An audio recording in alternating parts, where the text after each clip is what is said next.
আগামী ২২ দিন ইলিশ ধরা যাবে না, শুরু হয়েছে সরকারি নিষেধাজ্ঞা। ২৫শে অক্টোবর পর্যন্ত পদ্মা, মেঘনা সহ দেশের বিভিন্ন নদ নদীতে মা ইলিশ ধরা, পরিবহন, মজুত, বাজারজাত বিক্রি সম্পূর্ণ নিষিদ্ধ। শেষ মুহূর্তে ঢাকার বাজারসহ চাঁদপুর ইলিশ ঘাটগুলোতে বেচা কেনার ধুম দেখা গেছে। বান্ডেল থাকলে প্রতি সেনমানিতে টাকা বাঁচবে। বিকাশ সেনমানি বান্ডেল কিনে জিতুন প্রতি লেনদেনে। ইলিশ মাছ আহরণ বন্ধের আগে শেষ মুহূর্ত হয়েছে কেনাবেচা, তবে মাছের দাম ছিল আগের মতোই বাড়তি। পদ্মা মেঘনার ৭০ কিলোমিটার অংশ ২২ দিন ধরে ইলিশের অভয়াশ্রম হিসেবে বিবেচনা করা হবে। এই সময় ইলিশ আহরণ, পরিবহন, বিপণন ও মজুত সম্পূর্ণ নিষিদ্ধ করেছে সরকার।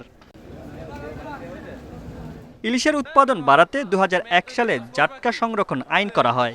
২০০৫ সাল থেকে মা ইলিশ রক্ষায় ২২ দিনের নিষেধাজ্ঞা শুরু হয়। এবছর দাম বেশি থাকায় ইলিশ ধরা বন্ধের সুফল পাননি বলে অভিযোগ করেছেন ক্রেতারা। নর্মাল বাজারে মনে করেন ২০০০ টাকা ১৯০০ টাকা হইতো, আজকে ২১০০ টাকা ২২০০ টাকা। ৮০০-৯০০ গ্রামের মাছ সেটা হচ্ছে ১৫০০-১৬০০ টাকার নিচে পাওয়া যাচ্ছে না, কেজি ২১০০-২২০০ টাকা। তো এটা আসলেই বেশি।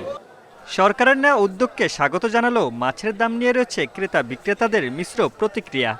১ কেজি ওজন ইলিশ মাছ ২২০০ টাকা কেজি কিনে খাওয়ার মতো ক্ষমতা মোটামুটি সাধারণ মানুষের তো নাই, মধ্যবিত্ত নাই, এই জন্য তো বেচা বিক্রি বাড়ে নাই।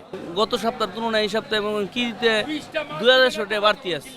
আগে যা ছিল এর দাম আরও বেশি, এই বছর মানে তুলনামূলকভাবে একটু আজকে সেভ আছে। গত বছরের নিষেধাজ্ঞার ফলে ৫২.৫% মা ইলিশ নিরাপদে ডিম ছাড়তে পেরেছে। এর ফলে প্রায় ৪৪,০০০ কোটি জাটকা উৎপাদিত হয়।